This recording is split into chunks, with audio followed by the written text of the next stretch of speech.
Alors, bonjour à toutes et à tous. Merci d'être présents pour cette conférence qui va s'intéresser à l'évaluation et à cette grande question, c'est comment évaluer et mesurer l'impact des politiques d'action sociale. Alors, on a le plaisir d'accueillir pour cette conférence 3 personnes. Donc, Mathias Béjean, professeur à l'Université de Paris Créteil et à l'École Polytechnique. Muriel Chauvel, directrice de l'accompagnement et du conseil à l'ESSEC. Et Théo Peton, responsable de la promotion et de la diffusion de l'offre de services pour l'assurance retraite Île-de-France. Alors, cette conférence, on l'a voulu en fait en trois grandes parties. On va déjà s'intéresser un peu au quoi. Alors, qu'est-ce que c'est l'évaluation? Donc, Mathias vous présentera un petit peu l'évolution historique de ce qu'a été ce principe d'évaluation. Et après, on s'attardera avec Muriel sur la mesure d'impact social. De quoi parle-t-on? On va ensuite s'intéresser au pourquoi. Et pourquoi, c'est la présentation en fait des objectifs et des méthodes de l'évaluation et de la mesure d'impact social. Et enfin, au comment. Donc quelles applications avec des cas très concrets que nous avons menés, que nous sommes en train de mener, notamment au sein de l'assurance retraite, et avec d'autres exemples qui s'adressent au champ des politiques publiques de manière plus générale. Donc, pour commencer, on a voulu faire une petite introduction un petit peu, je ne vais pas dire académique, mais on peut dire le terme, académique. Allez, soyons fous. De l'évaluation, de sa définition des typologies. Je laisse la parole à Mathias. Merci Léa, bonjour à toutes et tous. Je vais essayer de ne pas être trop barbant. Si je vous parle d'évaluation, quel est le premier mot qui vous vient à l'esprit? Il se disait, je vais être tranquille dans le fauteuil, je vais écouter, mais non. Ah, des notes, exactement. Et il y a quelqu'un d'autre qui veut donner un autre... Formation. Oh, là c'est pas mal, pas mal. Alors en fait, tout le travail justement des théories de l'évaluation, ça a été progressivement de sortir d'une vision, mais qu'on vit toujours, qui est une réalité, qui est de l'évaluation comme une sanction ou comme une note qui arrive un peu à la fin, et d'essayer d'aller vers des évaluations qui vont permettre d'apprendre, de progresser et de se former, et éventuellement de transformer aussi des situations. Donc en termes de définition purement, on va dire, académique, on voit que l'évaluation, c'est un processus de production d'un jugement de valeur, donc forcément on a un peu ce sentiment d'être jugé, mais en même temps qu'elle vise à produire des connaissances.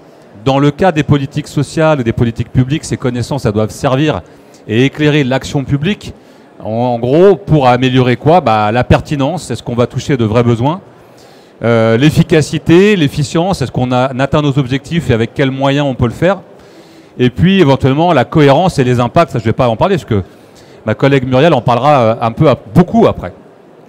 Un dernier point peut-être qu'on peut qu'on peut se dire aussi, c'est que l'évaluation dans nos situations à nous, quand je dis nos, c'est quand on est ici pour les politiques sociales, pour le bien vieillir, pour tout ça, on est dans une logique d'intérêt général et de bien commun.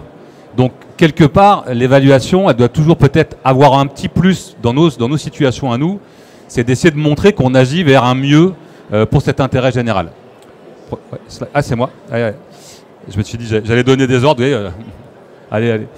Hop là, dans l'autre sens. Tac, tac. Alors là, je vais aller vite. Par rapport à ce que je disais en entrée, historiquement, l'évaluation, ça naît beaucoup dans le domaine de l'éducation. C'est vrai. Et là, je vous ai mis Ralph Tyler, qui est un pédagogue, éducateur, mais qui justement va dire qu'il faut arrêter que l'évaluation ne soit pas comprise. Il faut arriver à clarifier les objectifs pour les gens qui sont évalués. Sinon, on ne donne pas de sens, quoi. Et puis progressivement, après lui... c'est un ancien philosophe qui s'est passionné après pour le Michael Scriven, pour l'évaluation. Il a commencé à se dire qu'il faudrait que l'évaluation ne soit pas uniquement à la fin, ce qu'on appelle une évaluation sommative. Est-ce que vous avez réussi ou est-ce que vous avez raté? Mais qu'elle soit chemin faisant, donc une évaluation qu'on appelle formative, par rapport à ce que vous disiez tout à l'heure, qui va permettre donc d'apprendre. Et dans cette première période où on essaie de construire des concepts un petit peu plus approfondis, on a Stuffelbeam qui est, lui, centré sur oui, mais alors c'est bien d'apprendre, c'est bien de s'améliorer, mais il faudrait quand même que ça nous aide à prendre de meilleures décisions. Donc lui, il va dire, ah, mais l'évaluation, et je vous ai mis une petite phrase qui a fait date, alors c'est en anglais, je la traduis, le but le plus important de l'évaluation, et il y a un jeu de mots en anglais, c'est pour ça que je l'ai mis en anglais, c'est pas de prouver que c'est vrai, que ça marche pas, mais c'est aussi d'améliorer. En français, on ne peut pas faire prove, improve, le jeu ne marche pas, hein, mais on pourrait dire prouver et éprouver. C'est un jeu de mots aussi pour montrer que ce n'est pas que la logique de preuve, elle est présente, mais il n'y a pas que ça. Il y a une deuxième période de l'évaluation qui est assez intéressante. Alors on me faisait remarquer, et je l'avais conscience moi-même, je vous ai mis que des vieux mâles blancs barbus. Je m'en excuse, il y a d'autres auteurs importants, il y a des femmes qui ont contribué évidemment. Je pense à Carol Weiss, qui est une grande théoricienne, hein, que je mets dans mon cours. Et là, c'est ma sélection qui est pas bonne. Et on a par contre 3 vieux mâles, mais qui étaient plutôt dans la sociologie et l'anthropologie. Pourquoi ? Les premiers étaient plutôt dans les sciences de l'éducation, la philosophie, la psycho. C'était des choses à un niveau individuel. Alors qu'eux, ils vont s'intéresser à l'aspect collectif de l'évaluation. L'évaluation peut être un moyen d'émancipation collectivement. On devient plus conscient de ce qu'on veut faire, on en discute, on échange sur ce qu'on voudrait, où on voudrait aller. Et en fait, ça devient quelque chose qui est beaucoup plus partagé que dans la première séquence. Et donc, par exemple, Patton, lui, va mettre l'accent sur le fait que ça nous aide à transformer nos situations. Fetterman, qui est très connu aussi, alors il est américain, lui, nous aide à pouvoir s'émanciper. Donc lui, il va vraiment mettre l'accent sur le côté pouvoir d'agir. On peut reprendre le pouvoir si on maîtrise l'évaluation. Et puis, ça, c'est des Anglais, là, Posson et puis Nick Tilly. Eux vont dire, mais en fait, il ne faut pas non plus que quand on évalue, il ne faut pas oublier qu'il y a des vrais gens derrière. Et que pour les vrais gens, ça puisse marcher, il faut leur donner des ressources. Donc on voit qu'on a une évaluation qui est de plus en plus centrée autour du réel et qui essaye d'organiser, vous voyez, quelque chose de beaucoup plus proche de ce que vivent les gens. Faisons-nous ce que nous disons, sommes-nous fidèles à notre vision, sommes-nous confrontés à la réalité par des tests. Est-ce qu'on peut... L'évaluation, c'est aussi des moyens de se confronter au réel, d'organiser des tests intermédiaires. Sommes-nous en train de relier les points entre la réalité qu'on observe là et ce qu'on voudrait faire? Et qu'est-ce qu'on voit de nouveau, d'inattendu? Ça, c'est aussi un point important. C'est que dans la vision classique sanction, quand on évalue les notes, souvent le prof, malheureusement, il ne va pas faire une évaluation pour dire bah, tiens, toi, qu'est-ce que tu as fait de nouveau, de bien, comment tu pourrais progresser?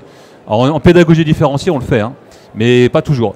Là, l'idée, c'est comment un collectif peut repérer des choses nouvelles. Je vois que je suis déjà en train d'aller vite, un peu loin. Donc, je te passe la parole pour la suite. Mais retenez donc autour de l'évaluation, c'est quelque chose qui n'est justement donc pas qu'une sanction, qui aide à progresser, à se former et qui progressivement peut devenir partagé dans une logique de transformation de nos situations. Ok ? Voilà. Merci Mathias pour ce tour d'horizon de ce qu'est l'évaluation. Et avec Muriel, on va s'interroger sur un type d'évaluation qui est la mesure d'impact. Et vous vouliez peut-être faire un petit quiz pour entrer dans la matière, pour vous tester, vous, sur votre compréhension de la mesure d'impact et pour les réveiller. Oui, absolument, parce qu'en fait, on dit le mot impact à toutes les sauces aujourd'hui, hein, faut être honnête, on parle beaucoup d'impact, on parle de mesure d'impact, on va en parler là à l'instant, mais en fait, on ne sait pas vraiment ce qu'on met derrière le mot impact, donc ça me paraissait important d'éclairer un petit peu ce sujet-là. Alors, je vais vous poser quelques questions, restez concentrés, ça va aller, ça va bien se passer. Alors, vous identifiez, on se met dans la peau d'une organisation qui effectivement travaille dans la silver economy, évidemment. Là, en l'occurrence, c'est une structure qui travaille sur la lutte contre l'isolement des seniors et on lui demande d'identifier un indicateur de réalisation. Donc, je ne parle pas d'impact, je parle de réalisation. Donc, il y a 3 propositions. La première, c'est le nombre de bénéficiaires accompagnés dans le cadre du projet. La deuxième, c'est le nombre de personnes se sentant moins seules suite à l'accompagnement. Et le troisième indicateur serait la proportion homme-femme des bénéficiaires accompagnés. Qui vote A? Qui B? Ah, c'est assez... Et le C? Personne. Eh bien, c'est le A. Donc, bravo. Le C, on va être déjà dans l'impact puisqu'on va constater un changement avec un petit peu de recul. Pardon, le B, on est dans l'impact, tout à fait. Le C, on est sur un indicateur. Ça peut être de la réalisation aussi si on a choisi de dire qu'on allait équilibrer les bénéficiaires hommes-femmes, si c'était une intention de départ. Sinon, ce sera un résultat qu'on va constater après. Voilà, je vous en fais encore un ou deux. Restez avec moi. Ouais, ça marche. Alors, vous identifiez, on est plutôt là sur une action de soutien aux aidants. Hein, je vous demande de vous projeter. Donc, on vous demande un indicateur de résultat cette fois. Vous choisissez le nombre de bénéficiaires ayant constaté une amélioration de leur santé physique grâce à l'accompagnement. Le nombre de bénéficiaires ayant trouvé une solution de répit répondant à leurs attentes. Et enfin, le nombre de bénéficiaires ayant pu bénéficier de cet accompagnement. Qui dit A? Qui dit B? Qui dit C? Eh bien oui, c'est le B qui le remporte évidemment, puisque là on a un résultat assez immédiat. Ils ont trouvé une solution, on le constate, c'est mesuré. Le A, on va être plutôt, encore une fois là, dans l'impact, on va le voir après, puisqu'on a un peu de temps qui s'est écoulé. Et enfin, le C, on est sur de la réalisation. J'en vois qui sourient, ils ont tout bon depuis le début, je crois. C'est pas mal, ouais. Est-ce qu'on arrête là ou est-ce que vous avez besoin d'une dernière pour éclaircir ces concepts? Est-ce que c'est une dernière? Ok, vous aimez bien, ça marche. Elle veut la belle. Bien. Ah oui, excuse-moi. C'est vrai. Alors voilà, on arrive sur un indicateur d'impact. On est une organisation plutôt qui travaille sur des ateliers numériques pour lutter contre l'électronisme, si vous connaissez ce terme. Vous choisissez pour l'indicateur d'impact la part des bénéficiaires qui ont amélioré leur action avec leur entourage, leur interaction avec leur entourage, le nombre de bénéficiaires qui ont apprécié l'atelier ou enfin le nombre d'ateliers réalisés au total. A. B. C. Non. Alors le C, on est dans la réalisation encore. Voilà, c'est de la réalisation, c'est du volume d'activité. On ne sait rien du résultat ni de l'impact. On est bien sur le A, puisqu'il y a une amélioration, un changement, bénéfice, au bénéfice des personnes. Et puis le B, on est dans un indicateur de satisfaction qui est souvent un concurrent de l'impact. On croit que parce qu'on est content, on a été impacté positivement. Ça n'a pas forcément de lien. On va le voir après. Donc, pour synthétiser, je vais rapidement. Donc, l'impact, dans son sens le plus pur, ce n'est pas une note de satisfaction, ce n'est pas le résultat d'une action, ce n'est pas le nombre de bénéficiaires, ni le nombre d'actions réalisées, ou encore les coûts évités, parce qu'on pourra parler aussi, c'est une méthodologie d'évaluation qui passe par les coûts évités, mais en tout cas, ce n'est pas tout ça. L'impact, qu'est-ce que c'est? Alors, il y a je vous ai mis 3 définitions, mais en fait, l'idée, c'est de retenir qu'il n'y en a pas une officielle, il n'y a pas de définition qui entérine officiellement la notion d'impact. Je vous ai mis quelques définitions qui ont été validées il y a quelques années maintenant par l'OCDE, par la Commission européenne. Mais en tout cas, chacune de ces définitions parle d'effets, de conséquences, de résultats et de changements. C'est ça les mots-clés en fait qu'il faut retenir pour l'impact. Donc ça veut dire quelque part que pour identifier la notion d'impact, on va être, merci, c'est adorable, on va être sur la notion de changement, donc il faut du temps pour mesurer les changements, et la notion d'attribution, c'est-à-dire qu'il faut relier ce changement à l'action qu'on mesure. Parce que c'est pas parce que la personne se sent plus heureuse dans sa vie que c'est grâce à l'action, peut-être qu'elle a juste rencontré l'homme ou la femme de sa vie et du coup elle va mieux. Il faut savoir relier l'impact, ce changement, à l'action elle-même. Voilà, donc pour terminer avec les aspects conceptuels, vous voyez qu'on a un peu la chaîne là. Vous allez avoir la situation de départ que vous voulez résoudre ou traiter avec l'accompagnement que vous avez proposé. L'action que vous allez mettre en place, donc l'accompagnement, la formation, voilà, peu importe. Le résultat immédiat que vous pouvez constater tout de suite après l'action. Et puis on va attendre. On va attendre de voir les changements s'opérer dans la vie de la personne, parce qu'on est vraiment à l'échelle d'une partie prenante qui est essentielle, c'est le bénéficiaire final, direct de l'action. On va attendre un petit peu et là on va ajouter à ces résultats la notion de temps long pour voir si effectivement il y a eu du changement positif dans la vie de la personne et la notion d'attribution. Donc l'impact, c'est vraiment tout ça, c'est toute cette chaîne de valeurs-là. Voilà ce qu'on peut dire là-dessus. Je ne vais pas m'étendre sur... je vais vous dire 2 mots sur les deux slides qui vont venir. Un, c'est que c'est une notion qui arrive de plus en plus en France et qui commence à se développer, à se diffuser. La culture de l'impact, elle se répand par les entrepreneurs sociaux aussi qui les mettent en pratique, et ensuite par les financeurs de ces entrepreneurs sociaux qui les demandent, ces mesures d'impact. Et il faut savoir que, on peut passer à la suivante, qu'en niveau de la documentation, de la rédaction, de la littérature sur la notion d'impact, ça se développe considérablement. Et ça nous vient, en tout cas la méthode dont on va parler aujourd'hui, le SROI, elle est inspirée des pays anglo-saxons qui la mettent en place. C'est-à-dire qu'à chaque fois qu'une organisation type ONG veut s'implanter sur un territoire anglo-saxon, les financeurs privés notamment, ou publics s'il y en a, mais privés essentiellement, demandent nécessairement la production d'un SROI. C'est un peu le « Ok, moi je veux bien vous financer, mais montrez patte blanche, produisez cette étude d'impact qui s'appelle SROI ». C'est une méthodologie, c'est celle que nous, sur la base de laquelle on s'inspire beaucoup. Je suis très en retard là dans les délais. Hein. Je pense qu'on peut s'arrêter là peut-être, parce qu'après je vais vous embrouiller, ça va être pas mal déjà. Et je vais repasser la parole. Merci Muriel. Et alors peut-être sur le pourquoi des présentations en fait des principes et des différentes méthodes d'évaluation et de mesures d'impact, parce que le SROI, comme l'a évoqué Muriel, est une des méthodes, mais il en existe plusieurs et elles ont des principes et des objectifs différents. C'est ce qu'on va voir avec Mathias. Oui, en fait, même si on revient quelque part là sur le... Je vais piquer le slide de ma collègue, je reviens dans celui-là, que j'aime beaucoup aussi. On voit que ce dont a parlé Muriel, ça se passe à la fin, mais ce que je vous ai dit, c'est qu'on peut faire une évaluation au début, qu'on appelle l'évaluation diagnostique. On peut faire des évaluations itinérées en chemin qui se passent avant les premiers résultats, là, par exemple, la fin d'un projet. On peut faire une évaluation au moment des résultats, à la fin d'un projet, d'une action. Ce n'est pas encore de l'impact, hein, ce qui a bien été dit, mais c'est pour voir, par exemple, la satisfaction, qu'est-ce qui a été fait, combien, des choses comme ça. Et puis, on a les évaluations après, très très loin, donc d'impact qui viennent d'être présentées. Et là, je vais faire une focalisation sur une approche qui essaye, elle, dans les méthodes pour faire ça, de faire participer les gens. Donc, je fais un petit, une petite focalisation sur l'évaluation dite participative. Pourquoi je fais ça?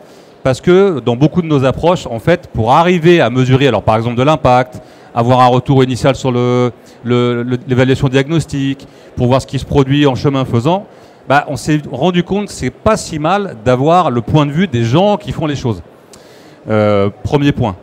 Deuxième point, on s'est rendu compte aussi dans les grandes évaluations participatives qui ont été faites d'abord aux États-Unis et après dans des grands programmes internationaux, que dans les domaines de l'éducation, de la santé, des politiques sociales, si on engageait les gens dans la démarche d'évaluation, alors ils s'appropriaient d'autant plus derrière les résultats. Sinon, vous avez des gens qui sont payés, ce qui n'est pas un mal, hein, parce qu'ils travaillent, mais à faire une évaluation, ils viennent évaluer, ils repartent, ils donnent l'évaluation aux commanditaires, mais derrière, ceux qui ont été évalués, bon, ils ont éventuellement les résultats, on leur présente un peu comme là, de manière très magistrale, mais en réalité, ils ne s'approprient pas, ils ne comprennent pas, voire même, par exemple, dans le cas de l'éducation, où on a beaucoup d'évaluations, mais des professionnels, hein, des intervenants, des enseignants, ils se vivent un peu comme des cobayes. À la fin, ils disent, mais attendez, vous venez m'observer, moi, ça me sert à quoi? Donc progressivement, hein, dans ce que je vous ai montré, pour qu'il y ait une augmentation du pouvoir d'agir, qu'on puisse transformer, on va vers des approches beaucoup plus participatives, où on va essayer d'impliquer les parties prenantes dedans. Donc ça veut dire quoi? Ça veut dire les décideurs publics, bien sûr, au début, mais aussi ceux qui opèrent le service à la personne, éventuellement, la prise en charge, les bénéficiaires directs, par exemple ceux qui sont aidés, mais aussi les aidants, hein, qui peuvent intervenir dedans, etc., etc. Dans ces approches-là, c'est pas que pour les États-Unis ou les grands programmes internationaux, ça se passe aussi dans des démarches en France, et je donnerai des exemples à la fin de ce qui se passe par exemple à la CNAV sur ces approches-là. L'idée, là c'est la Société française d'évaluation, il y a 10 ans, vous voyez, à peu près à 9 ans, ils montraient comment l'évaluation participative permettait d'augmenter le pouvoir d'agir citoyen. Vous voyez, c'est ce que je vous ai dit sur l'évaluation qui permet de... On dit d'encapacité, en une mauvaise traduction d'empowerment en français. Et donc on voit qu'on peut régler, hein, on peut avoir des commanditaires uniquement avec les principaux opérateurs, mais on peut aller chercher d'autres opérateurs du service qui sont beaucoup plus proches du terrain éventuellement, puis ouvrir à des bénéficiaires directs, indirects, voire des citoyens et leurs représentants. Alors évidemment, plus vous ouvrez, plus l'évaluation elle va être lourde, elle peut être conflictuelle ou du moins ça va se frictionner. Donc le propos ici n'est pas de dire qu'il faut constamment ouvrir au max. Hein. Il faut au contraire essayer de réfléchir à quand est-ce que c'est intéressant et même nécessaire, absolument nécessaire d'ouvrir pour avoir plus de pertinence dans ce qu'on va évaluer et dans l'appropriation des résultats. Mais peut-être parfois il y a des sujets, c'est peut-être trop tôt pour les ouvrir très largement parce que vous allez créer des situations ingérables. Hein. L'intérêt, c'est pas de bloquer non plus les projets. Et ce que j'ai mis, voilà, c'est que évidemment, donc ça veut dire qu'il y a plein de formes différentes pour faire participer les gens. Là, j'ai pris l'exemple d'un article qui avait été fait. Vous voyez, on peut évaluer donc de manière participative, hein, donc démocratique, soit pour la population, mais on ne le fait pas avec, mais on essaie de le faire pour eux, donc on les consulte. Et dans ce cas-là, on va prendre des évaluateurs plutôt experts. Le dialogue, il n'est pas hyper important et on est plutôt sur une posture encore de contrôle. Mais on peut faire par la population, auquel cas on va plutôt viser l'augmentation du pouvoir d'agir, l'autonomie, l'apprentissage. Et là, ici, l'évaluateur est plutôt un facilitateur qui va aider les gens à prendre en main leur destin, si je peux dire. Oui, on peut faire aussi avec la population, où là, le rôle des citoyens et des gens qu'on va intégrer devient vraiment premier. C'est eux qui font les choses. Et ça suppose d'avoir en fait un évaluateur qui accompagne, qui forme, qui aide les gens à, en gros, s'auto-évaluer quasiment. Donc à nouveau, hein, ces formes-là, elles ne s'appliquent pas tout le temps. Hein. Surtout, et je m'arrêterai là-dessus, le point important, je donnerai des exemples après, hein, mais là, à retenir sur ce type d'évaluation, c'est qu'il n'y a pas de modèle universel, il n'y a pas un truc, voilà, une recette toute faite. Là, je vous ai mis des choses voilà, qui viennent un peu dans différents endroits. On voit quand même qu'il y a pas mal de gens, hein, on voit que ça discute, que ça produit. Alors souvent on critique les logiques de post-it, bon, faut là aller au-delà de cette photo, mais c'est l'idée qu'on a fait participer les gens, qu'ils ont pu s'exprimer et qu'on a intégré leur retour pour pouvoir produire quelque chose qu'ils comprennent. Voilà. Hop, je m'arrête là-dessus. Merci Mathias. Muriel, vous nous en parliez juste précédemment de cette méthode SROI. Peut-être expliquer ce que veut dire ce terme et enfin voilà, comment... Qu'est-ce qui se cache derrière ce terme et comment on se lance en tout cas dans une mesure d'impact social et dans cette méthode SROI. Alors attention, c'est très moche et j'ai un très mauvais anglais, donc Social Return on Investissement, voilà, pour la version française. Non, mais en réalité, effectivement, c'est une méthodologie qui permet, à travers une phase qualitative et quantitative, de monétiser l'impact qui habituellement est quelque chose d'assez intangible. Comment on mesure l'empowerment de quelqu'un, la capacité à agir, la confiance en soi? C'est des concepts qu'on n'évalue pas et pourtant qui ont une vraie valeur. Et voilà, toute cette méthodologie, elle permet de le faire avec après des petits calculs savants, mais surtout, et je rejoins tout à fait ce qui a été dit par Mathias, la logique, c'est d'embarquer aussi les personnes autour de l'impact, que ce soit les équipes en interne qui font le travail au quotidien et en même temps les bénéficiaires finaux. En général, je fais un aparté par rapport aux travailleurs sociaux. Quand on leur dit qu'on va évaluer l'impact de leur accompagnement, la première réflexe, c'est de dire honnêtement, je sais pourquoi je me lève le matin et je sais exactement que mon travail est bien fait et que les personnes que j'accompagne en tirent des bénéfices. Je les côtoie tous les jours, je sais pourquoi je me lève. Donc c'est toujours c'est un cap à passer, mais une fois qu'on les a embarqués, on a des résultats qui sont extrêmement d'abord émouvants parce qu'ils peuvent constater, on va rentrer dans le prouve, ils peuvent constater que effectivement leur travail est de qualité mais en plus on arrive à travailler avec eux des pistes sur lesquelles on se dit là j'attendais vraiment plus d'impact que ça, je pensais que les personnes auraient développé une capacité à agir plus forte parce que quand même je leur donne plein d'outils et en fait l'indicateur est pas si bon. Et donc ça leur permet de se dire ouais, qu'est-ce que j'ai fait mal, comment et de se re-questionner sur leur pratique professionnelle. Donc c'est vraiment aussi un exemple, hein, mais qui a un vrai objectif pour nous de rentrer dans une logique de pilotage par l'impact. C'est pas un gros mot, mais c'est vraiment quelque chose qui nous tient à cœur parce qu'en revenant au sens de l'action et qu'est-ce que ça change dans la vie des gens, on a une vraie boussole. Pour prendre des décisions qui sont un peu plus éclairées et qui ne sont pas surtout basées sur des KPIs de chiffre d'affaires ou de volume de bénéficiaires ou de volume d'heures de formation ou d'accompagnement qui ne disent rien de ce que ça a produit sur les personnes qui ont été accompagnées. Donc, alors, pardon, je crois que je vais essayer... Non, c'est l'autre côté. Voilà, tu l'as fait. Exactement. Alors, pourquoi évaluer l'impact en 2 mots? Alors, comme l'a dit Mathias aussi en début, nous, on est dans la preuve d'éléments intangibles, donc on va essayer de les prouver. Et on est bien sûr dans l'improve, donc dans l'amélioration continue des actions, je viens de le dire.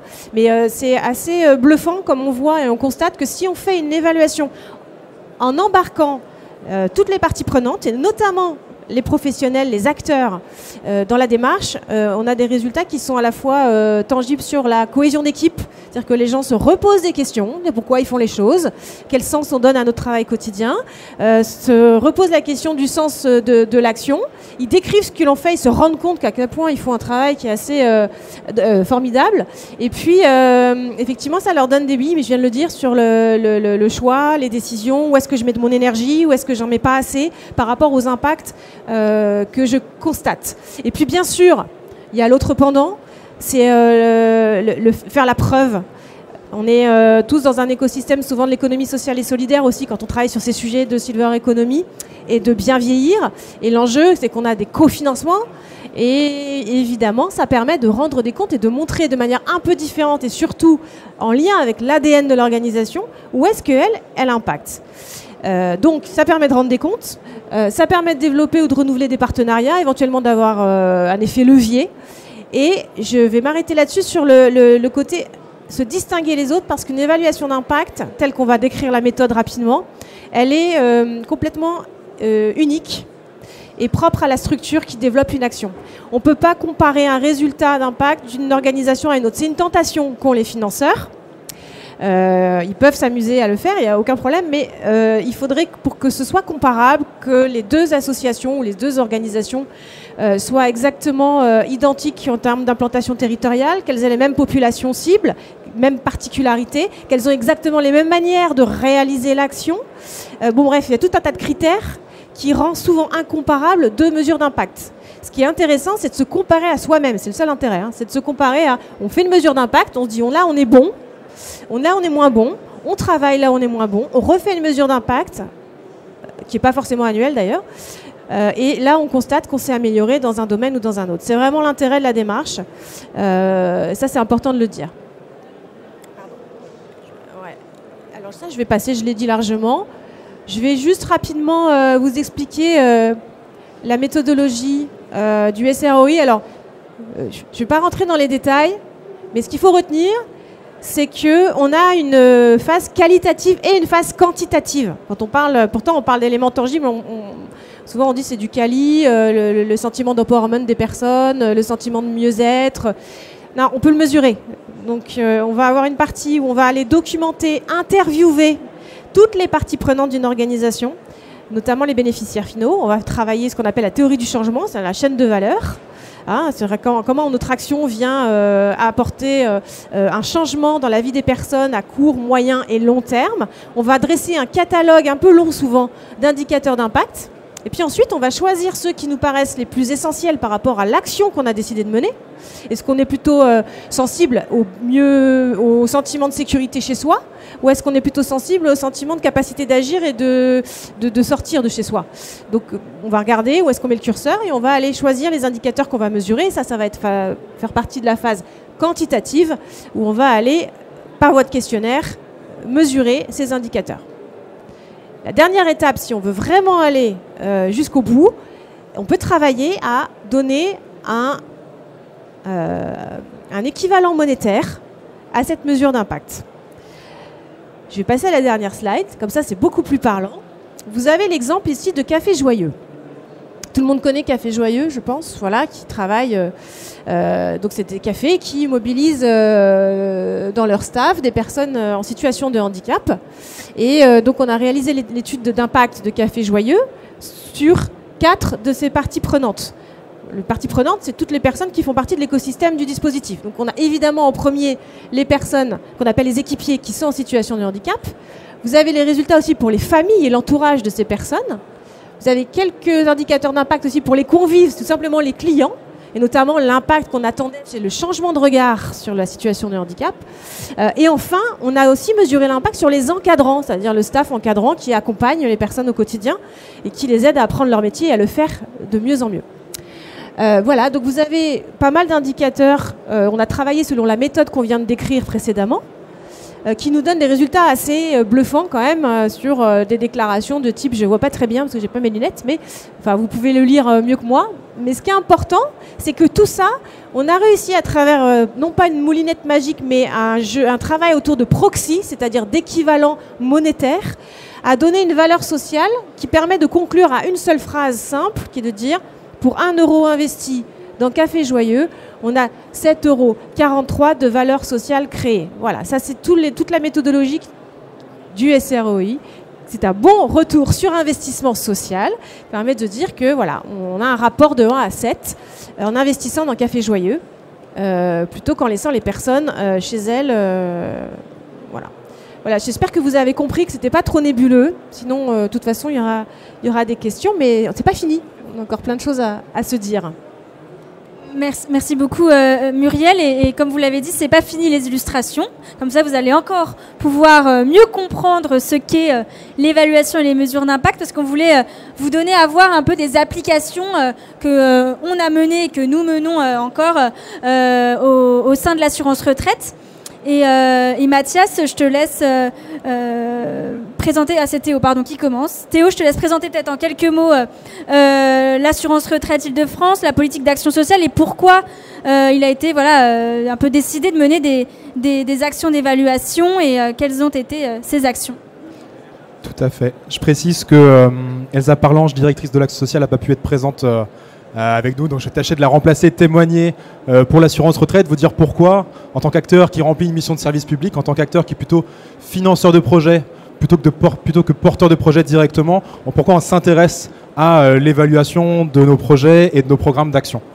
Donc en effet, pour ça, je vais juste redire en quelques mots quelle est notre politique en matière d'action sociale, parce que l'assurance retraite est bien connue sur le service qu'elle rend autour de la retraite, mais on a aussi d'autres actions qui globalement ont une raison d'être, c'est celle de contribuer au bien vieillir le plus longtemps possible, donc promouvoir un vieillissement actif en santé, avec 2 priorités d'action, mais qui ne sont pas exhaustives.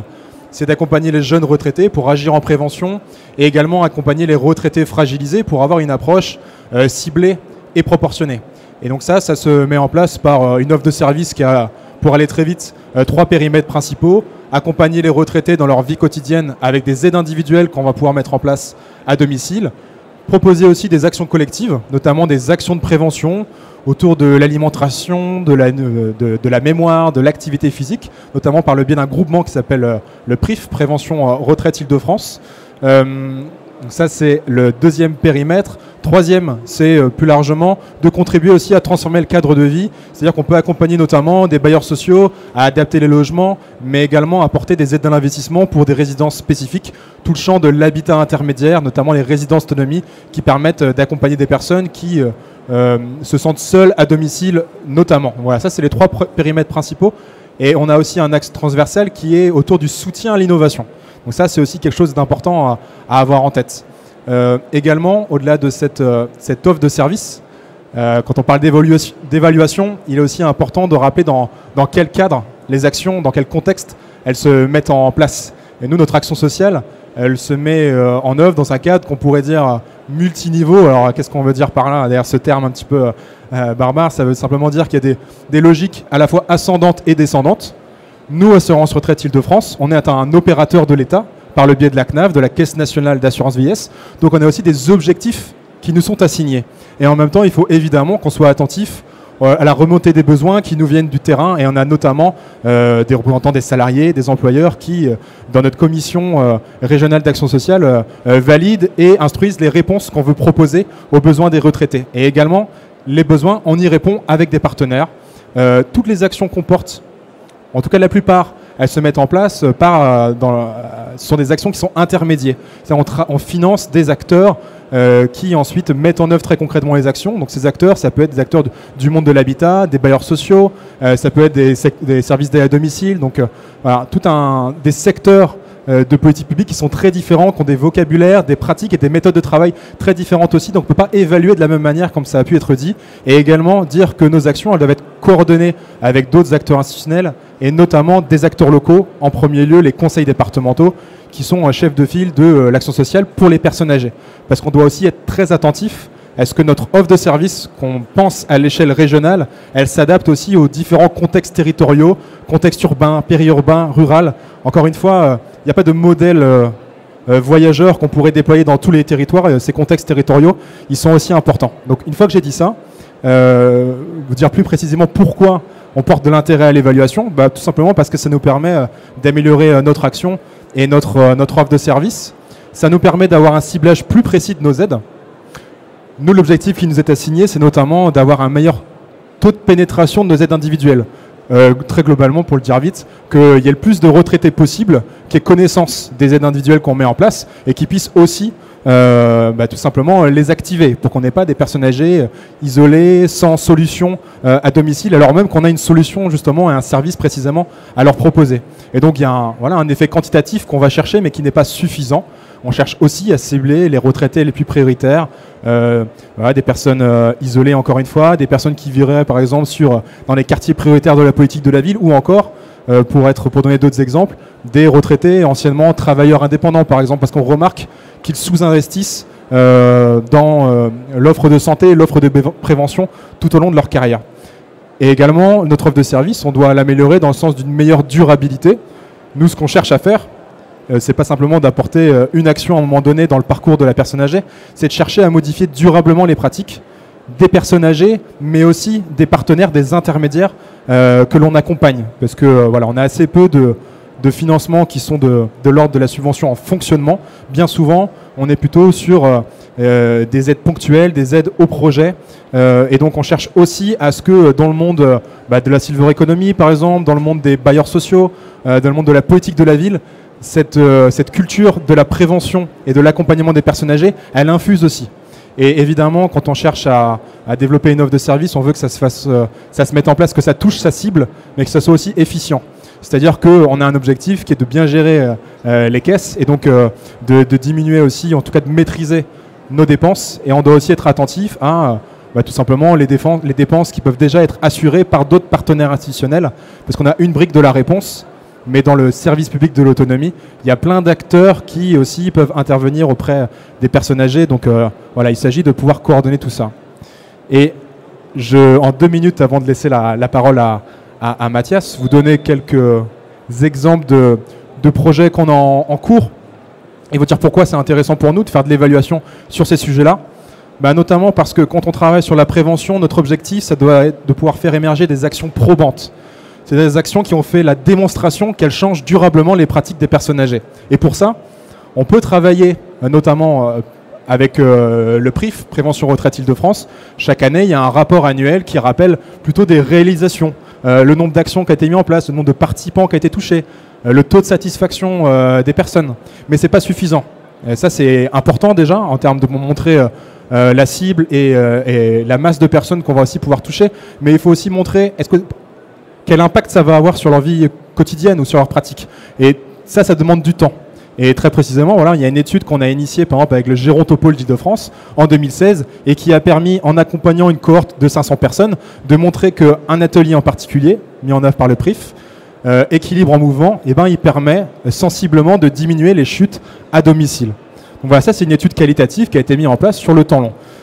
Également, l'évaluation doit nous permettre de faire évoluer notre offre en fonction de l'évolution là aussi des besoins des personnes, mais aussi de nos objectifs à nous et qui nous sont assignés. Les besoins aussi augmentent, notamment pour ce qui concerne le soutien aux aidants. Donc ça, je pense que c'est une thématique dont on entend souvent parler. L'assurance retraite Île-de-France, on n'a pas d'offre de service directement adressée aux aidants. Donc là, en ce moment, on fait une évaluation pour évaluer l'opportunité de savoir s'il faut proposer une action ou pas. Et donc, en fait, il s'agit de comparer les besoins et les solutions qui sont déjà mis en place par d'autres partenaires.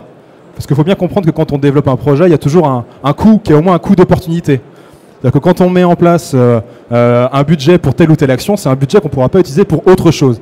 Donc évaluer l'opportunité et évaluer aussi, un autre exemple, évaluer la pertinence de notre propre offre de service existante, par exemple auprès des bailleurs sociaux, qui était très liée à l'adaptation de leur patrimoine, alors même que, comme je vous l'ai dit, notre objectif maintenant, c'est beaucoup de déployer des aides individuelles à domicile.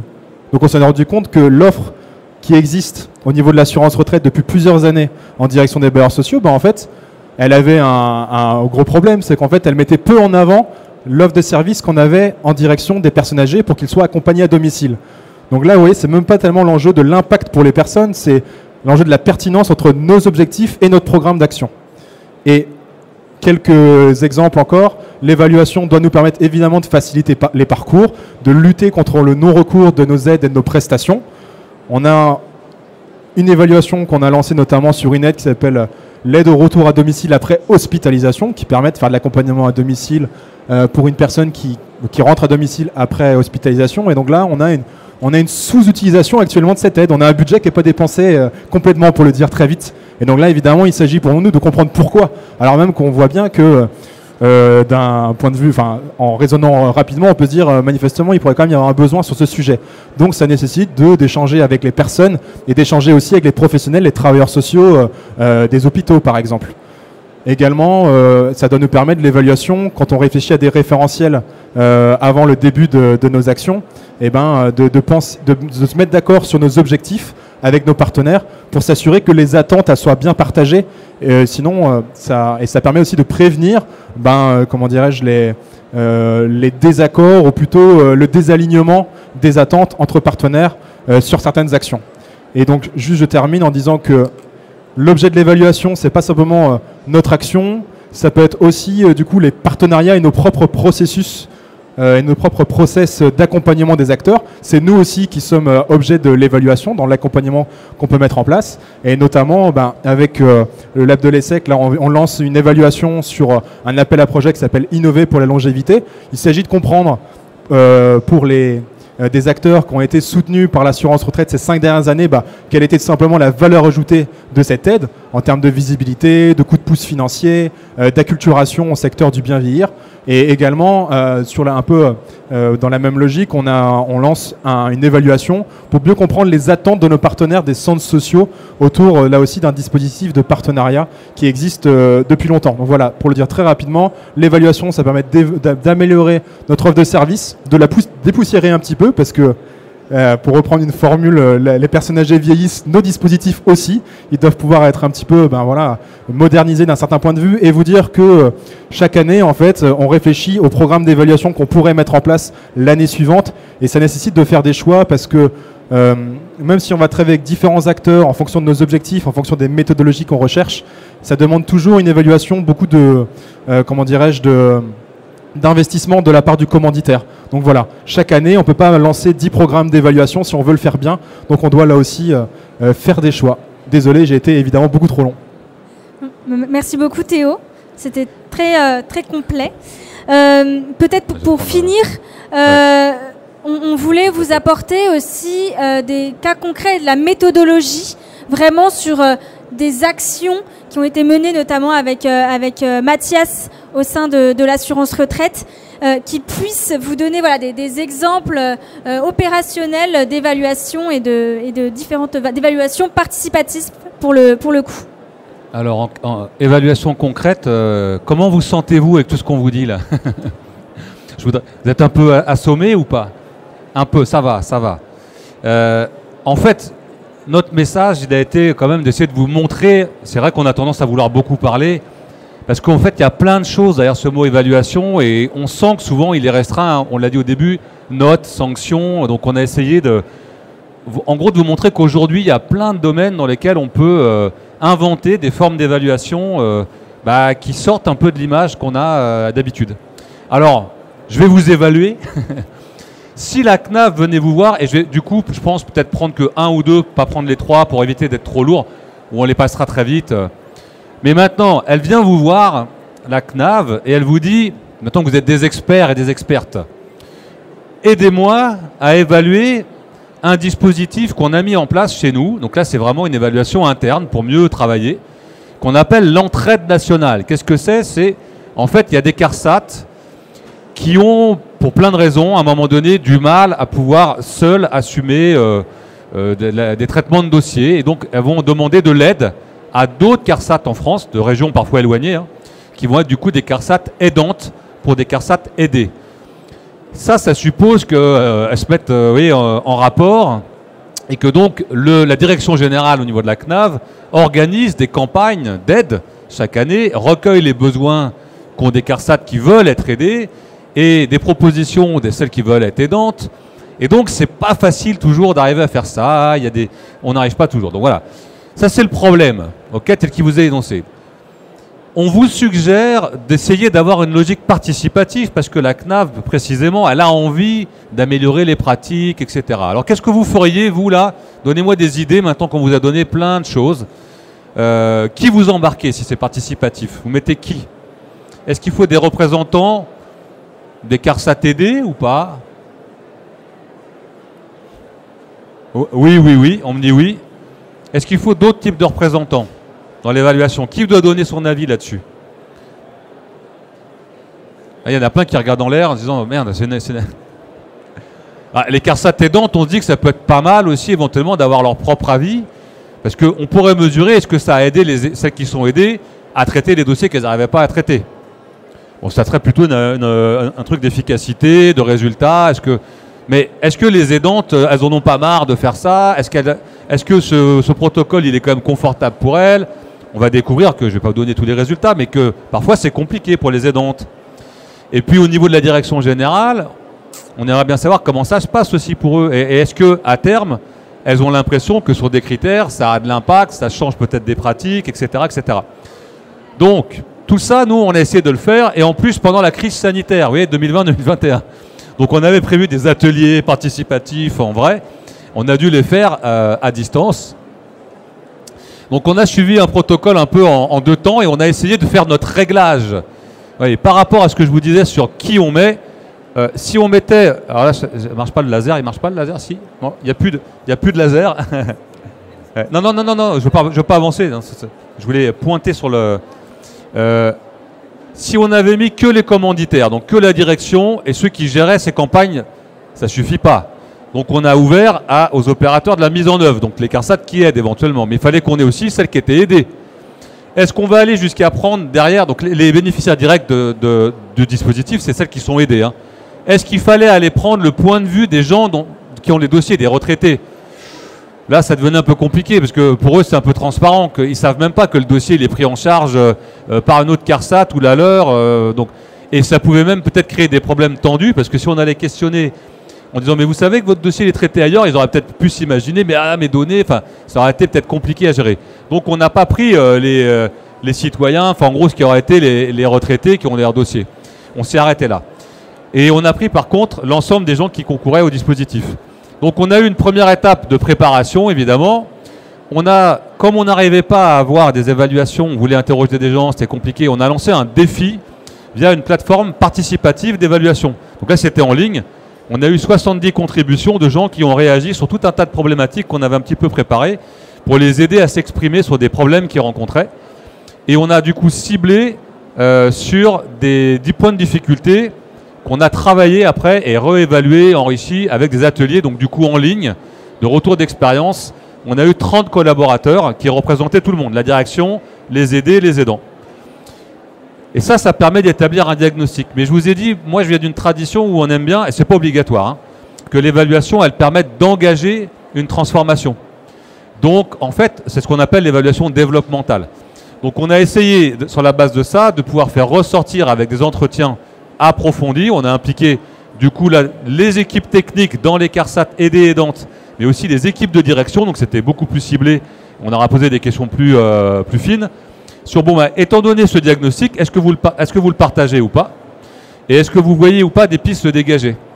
Et donc après, on a dégagé des pistes qu'on a été jusqu'à les tester, c'est-à-dire qu'on a refait des ateliers sur les pistes, sur les pistes, on a prototypé des débuts d'outils.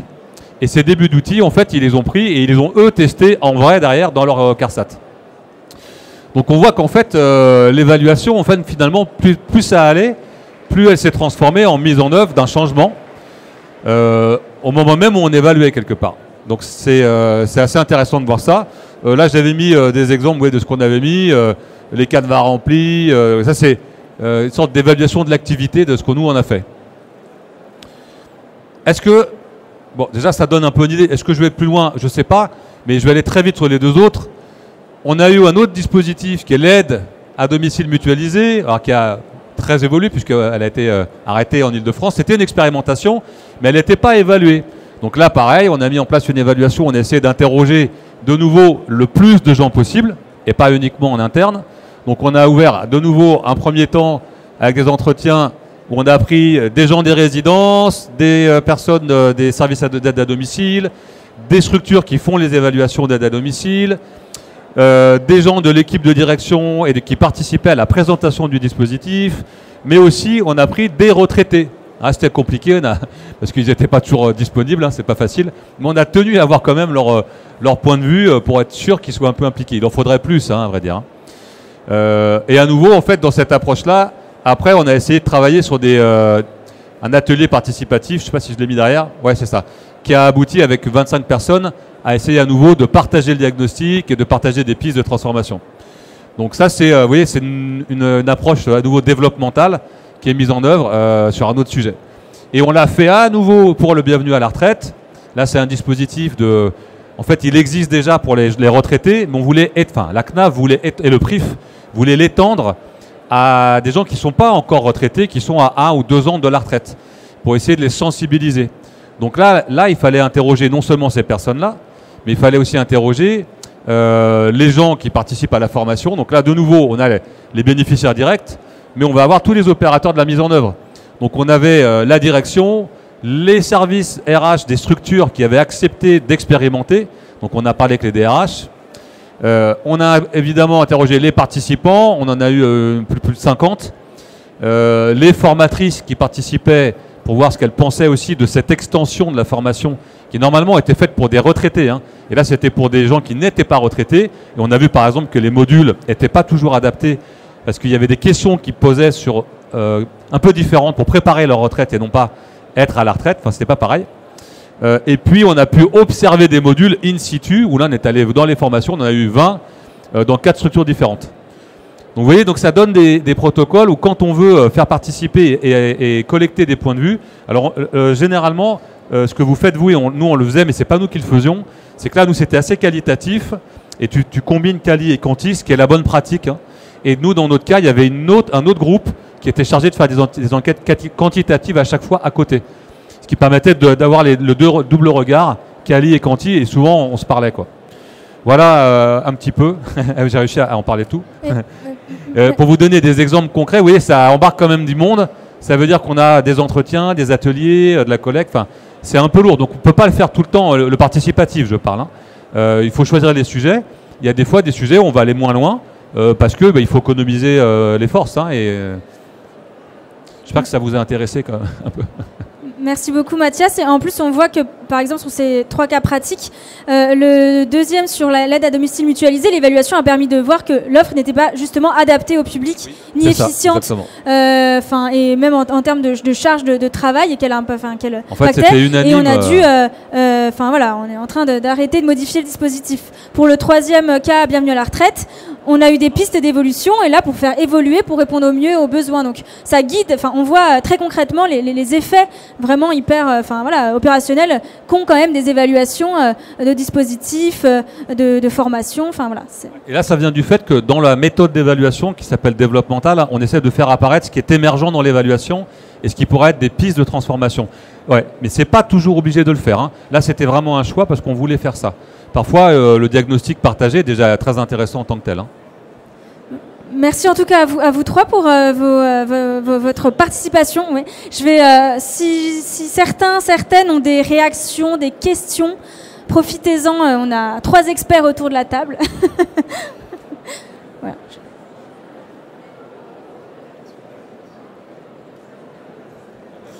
Bonjour, je suis Sandrine Simon, je suis directrice d'une association locale qui est à la fois structure évaluatrice pour les caisses de retraite, qui est également CLIC PAPH, donc voilà, des travailleurs sociaux.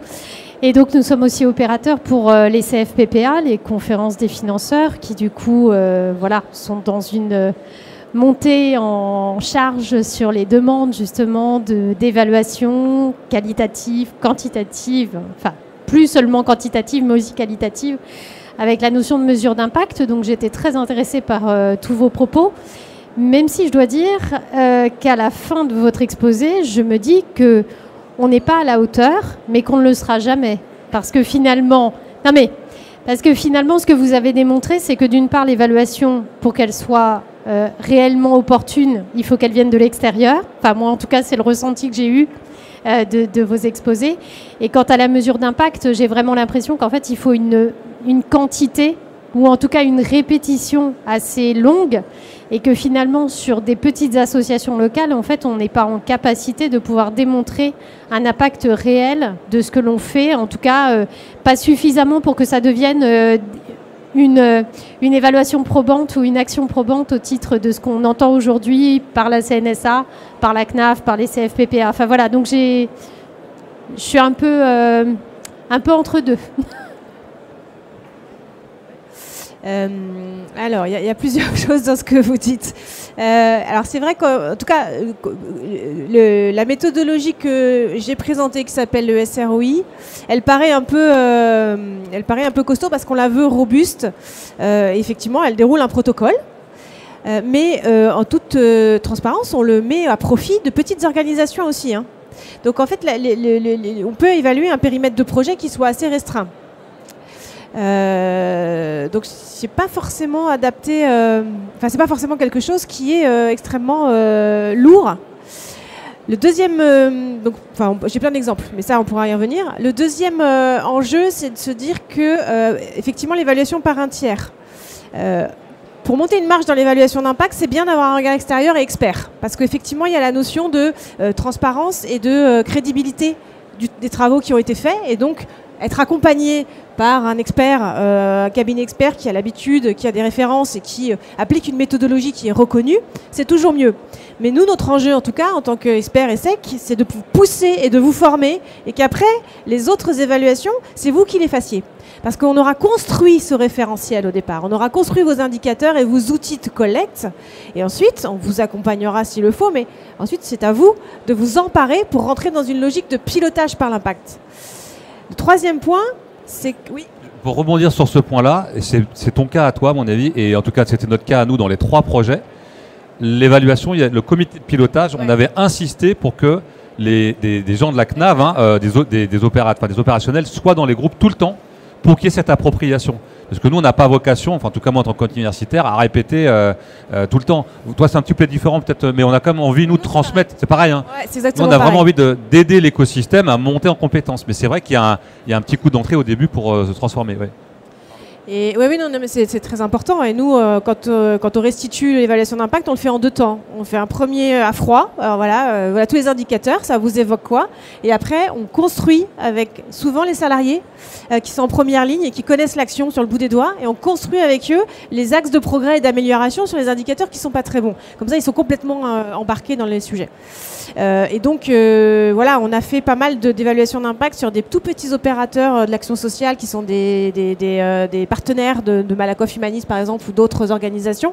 Il n'y a pas de taille idéale. Par contre, c'est à nous aussi, évaluateurs, d'adapter la méthodologie, d'adapter les outils à la taille de l'organisation et à ses moyens. Et c'est pour ça qu'au début, Mathias l'avait dit, on fait la liste de courses des gens qu'on veut autour de la table, au bon moment et au bon endroit, et on essaye d'être attentif au potentiel et aux possibilités de l'organisation. C'est hyper important. Mais juste pour rebondir aussi là-dessus, c'est vrai que par exemple, un des domaines où j'interviens beaucoup, c'est la santé sociale, mais c'est aussi l'éducation. Et dans l'éducation, la question de l'évaluation est très très très demandée en ce moment, et en particulier, je pense aux académies. On leur demande au niveau académique d'évaluer. Alors il y a les établissements aussi, hein, mais et ils n'ont pas beaucoup de ressources internes. Donc, ils essaient de les faire monter, et nous, quand on travaille avec eux, on essaie il y a un accompagnement et on fait de la formation souvent. C'est-à-dire que ces actions-là, pareil, à chaque fois, nous, Elsa Parlange, donc, nous avait demandé de monter des webinaires de formation, de créer de la formation pour les gens qui allaient participer à ces actions-là, de sorte qu'ils deviennent eux-mêmes après capables. C'est un peu le but. Hein. Et dans l'éducation, ça, ils nous ont demandé beaucoup de choses. On a même produit des livrables qui racontent avec l'idée que ça serve de trace pour d'autres, pour qu'ils puissent refaire le chemin. Donc cette idée de documenter, de former à ce stade, de la diffusion de ces méthodes, c'est un enjeu premier en plus de l'évaluation. Et d'ailleurs, à chaque fois, c'est l'acculturation.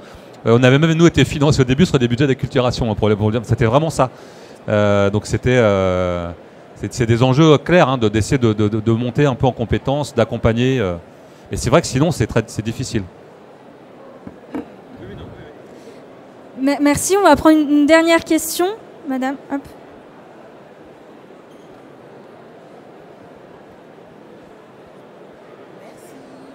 Merci beaucoup. Alors moi, je n'ai pas de questions, juste pour vous remercier déjà de l'information. Je ne savais pas trop à quoi m'attendre quand je suis arrivée, mais j'ai eu beaucoup d'outils. Alors moi, je suis en formation pour un poste de RCSAD et je trouve justement que ce que vous nous avez proposé, je peux m'en servir. Donc c'est aussi valable pour les grandes structures que les petites. Ça dépend comment on s'y prend. Moi, j'ai vu le côté ludique parce qu'on peut le faire à plusieurs moments, de différentes façons. Et je retiens surtout que c'est quelque chose qui amène à la cohésion de l'équipe parce qu'on est dans l'amélioration et dans la transformation. Donc évaluation développementale, c'est un peu long comme mot. Donc moi je trouve que c'est très cohérent et vous avez été très concis malgré l'intensité et je veux dire la charge d'information. Donc c'est très clair. Bon, merci beaucoup et je repars avec un vrai outil dans les mains pour mon futur poste. On l'a pas payé, hein, merci. Hein, non. non. Merci beaucoup pour ce retour. Un point qui est important, enfin, de ce que vous avez dit, c'est qu'on a besoin, en fait, à nouveau, il y a les compétences, mais il y a aussi l'engagement éthique et moral qu'on a, parce que l'évaluation, ça peut aussi être un moyen de discréditer des gens, de manipuler, et nous, ce qu'on pousse, c'est justement tout l'inverse, hein, c'est d'essayer d'en faire de la cohésion d'équipe, du sens au travail, des progrès, mais un progrès qui donne sens à un développement professionnel et personnel dans ce qu'on veut faire. Et c'est vrai que le même outil peut être utilisé tout à fait différemment. Hein. Comme la participation, il y a une échelle, j'arrêterai là-dessus, qui s'appelle l'échelle d'Arnstein, qui montre que la participation, ça peut être, comme on disait en 68, participation piège à con, mais c'est de la manipulation, ou au contraire du pouvoir d'agir. Et cette différence-là, c'est l'engagement que les gens qui vont mettre dedans, donc que vous allez animer, c'est ça qui va faire toute la différence. Et en tout cas, nous, je crois qu'on est là, et la CNAV, pour pousser plutôt une évaluation qui est émancipatrice, qui accompagne, plutôt que celle qui va manipuler, quoi. Hein, parce qu'on peut le faire. Hein. Donc merci de ce témoignage, parce que, voilà. Ouais. Eh ben, merci à toutes et à tous. Merci. Et puis on vous souhaite une bonne journée.